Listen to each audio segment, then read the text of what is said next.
Good morning, Dol. Ito yung trabaho natin, Dol. Yung trabaho natin sa ngayon, no?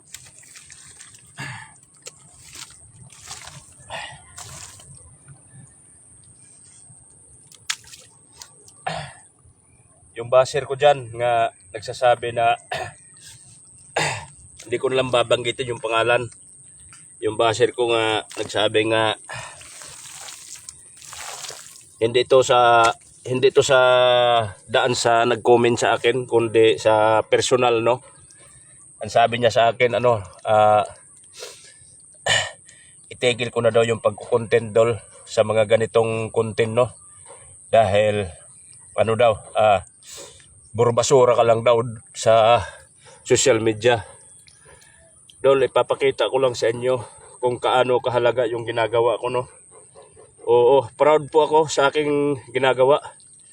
Dahil po kahit maputik ito, marumi. Pero ang aking pinagagawa, Dol, hindi po pang sarili ito, no. Sapagkat kaya ito ginagawa ko, Dol, dahil sa paghihirap ko, sa pagod ko,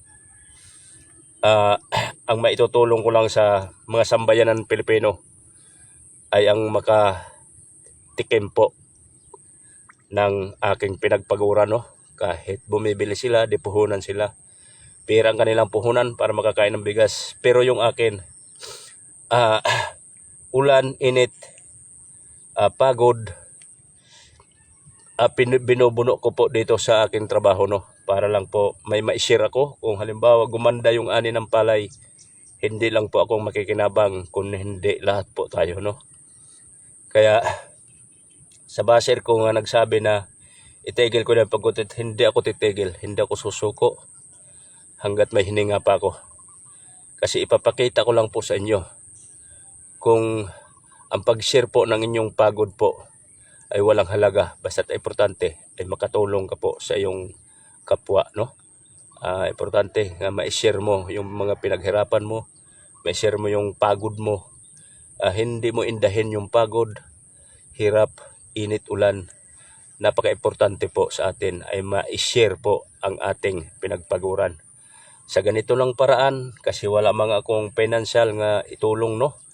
Ito lang ang paraan para maitulong ako sa ating mga kababayan.